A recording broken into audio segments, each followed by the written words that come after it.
SC मोर्चा के प्रदेश अध्यक्ष मोहनलाल गेहरा जी हमारे साथ मौजूद हैं। अतिशी बार बार एक आरोप भाजपा पे लगा रही हैं कि बाबा साहब का अपमान नहीं सहेगा हिंदुस्तान, और ये नारे जो हैं हमने अभी सत्र में भी देखे, फोटो पर लेकर राजनीति हो रही है। वो कह रहे हैं कि हम बाबा साहब का अनुयायी हम हैं और भाजपा जो है वो अपमान करना चाहती है, चाहे वो बाबा साहब हो या उनका संविधान हो, क्योंकि आप भी ऐसे समाज से आते प्रदेश अध्यक्ष हैं। किस तरह से देखते हैं इस बयान को? राहुल भाई, देखिए, हमने सबने कहावत सुनी है, खिजियानी बिल्ली खम्बा नोचे।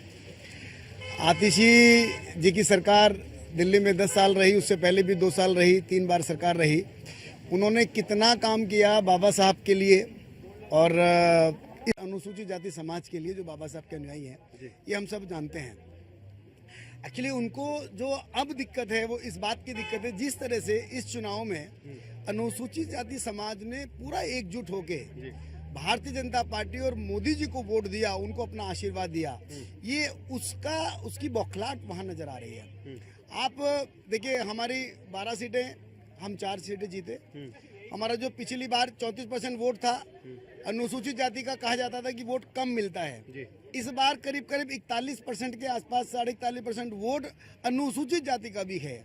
हमने 30 विधानसभा चिन्हित की, 70 में से 12 एससी सीट और हमारी 18 सीटें ऐसी जहां पे अनुसूचित जाति का वोट इफेक्टिव वोट था। उन 18 में से हमने 14 जीती और अनुसूचित जाति की 4 सीटें जीती। कुल मिला के 30 में से हमने वो 18 सीटें जीती। जो हमने 1917 बूथ के ऊपर काम किया 6 महीने में एक्सक्लूसिवली, जो जहां अनुसूचित जाति का वोट 17% से लेके अपना 43% वोट था, वहां पे ऐसे जो हमने 2020 में मात्र 374 बूथ जीते थे, इस बार हम 894 बूथ जीते, मतलब 520 बूथ ज्यादा जीते। ये वो सब बौखलाहट है। उनको समझ आ रहा है कि जो अनुसूचित जाति का जो भोला भाला वोट था, जो केजरीवाल जी की वो लंबी शर्ट और जूते हवाई चप्पल देखकर जो साथ खड़ा हो गया, आज वो वापस जिस तरह से पूरे देश में अनुसूचित जाति समाज मोदी जी के साथ खड़ा है, उस तरह दिल्ली में भी खड़ा हुआ, इस बात की बौखलाहट है और इससे उसका रिएक्शन है। क्या बाबा साहब का चित्र लगा लेने से मानसिकता, आप ये बात ये कह सकते हैं कि हम अनुसूचित जाति के शुभचिंतक हैं? आप बता दीजिए, 12 साल में आपने क्या किया?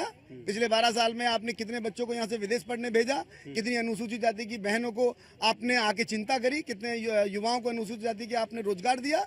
आप सिर्फ और सिर्फ बकवास करते हैं। और अब जब उनके हाथ में कुछ नहीं हुआ, सब खिसक गया, अब उन्हें लगता है कि ये भोले भाले लोग फिर हमारे साथ खड़े हो जाएंगे। बट अब दिल्ली की जनता और अनुसूचित जाति समाज भारतीय जनता पार्टी मोदी जी के साथ। लेकिन आम आदमी पार्टी के इस अम्बेडकर प्रेम को आप क्या कहते हैं? आम आदमी पार्टी का ये जो अम्बेडकर प्रेम है, इस समय डर है, खिजियाहट है, बौखलाहट है। अब उनको, क्योंकि जब सब कुछ खिसक गया है नीचे, जब वो जमीन पे आगे टिक गए, तो उन्हें लगता है कि बाबा साहब का नाम लेके शायद फिर वो खड़े होने की स्थिति में आ जाएंगे। नहीं होगा, नहीं होगा, नहीं होगा। अब समय निकल चुका।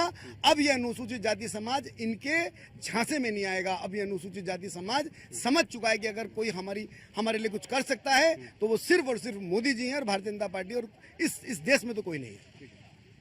कैमरा पर्सन अनिकेत के साथ राहुल शर्मा, न्यूज़ 1 इंडिया, दिल्ली।